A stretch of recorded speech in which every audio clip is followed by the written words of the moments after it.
Congress party అధ్యక్షుడు కావడం ఇది ఎంతో సంతోషిత విషయం మనవి చేస్తూ నేను మనస్ఫూర్తిగా ఏఐసిసిని కూడా అభినందిస్తున్నాను.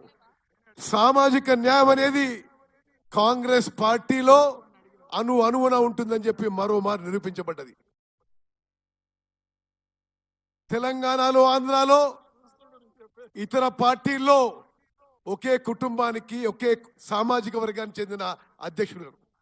కాంగ్రెస్ పార్టీలో అన్ని సామాజిక వర్గాలు, ప్రత్యేకంగా వెనుకబడ్డ తరగతులకి ఒక ప్రముఖ స్థానం ఉంటుందని చెప్పి మహేష్ గౌడ్ గారి నియామకం మరోసారి నిరూపించింది. నేను నా పూర్తి నమ్మకం, విశ్వాసం మహేష్ గౌడ్ గారి నాయకత్వంలో తెలంగాణలో కాంగ్రెస్ పార్టీ మరింత బలోపేతం కాబోతున్నది. తప్పనిసరిగా మీకు మా సంపూర్ణ సహకారం ఉంటుందని చెప్పి కూడా నేను మనవి చేస్తున్నాను. మిత్రులారా, మీ వల్లనే మేము ప్రభుత్వంలో ఉన్నాం.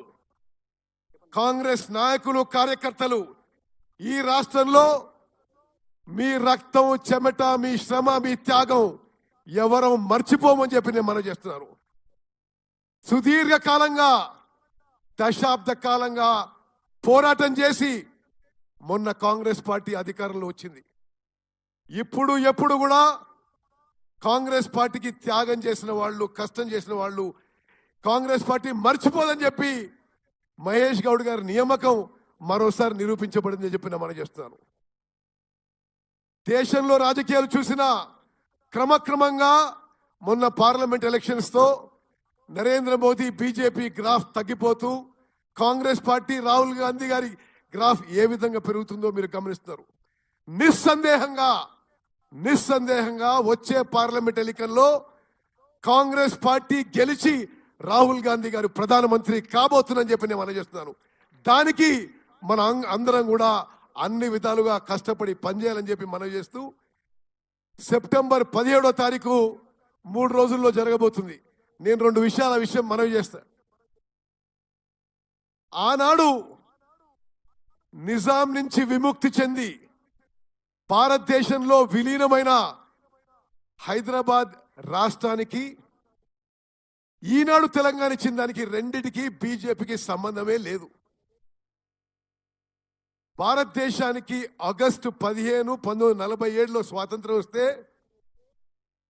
1 సంవత్సరం 2 నెలల తర్వాత సెప్టెంబర్ 17, 1948లో ఆనాటి నిజాం రాష్ట్రం భారతదేశంలో విలీనమైంది. ఆనాడు కూడా బీజేపీకి పాత్ర లేదు.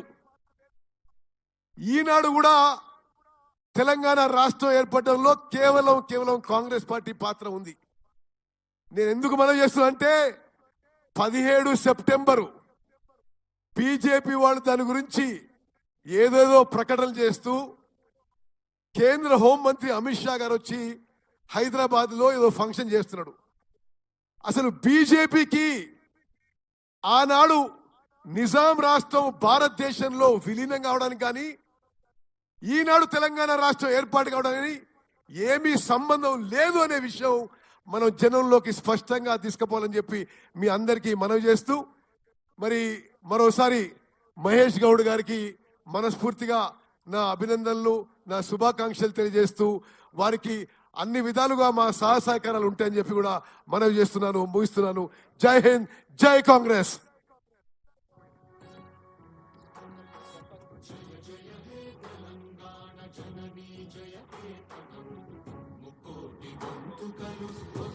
హలో. ఇప్పుడు ఉప ముఖ్యమంత్రి వర్యులు శ్రీ బట్టి విక్రమార్క గారు మాట్లాడాల్సిందిగా విజ్ఞప్తి చేస్తున్నాం.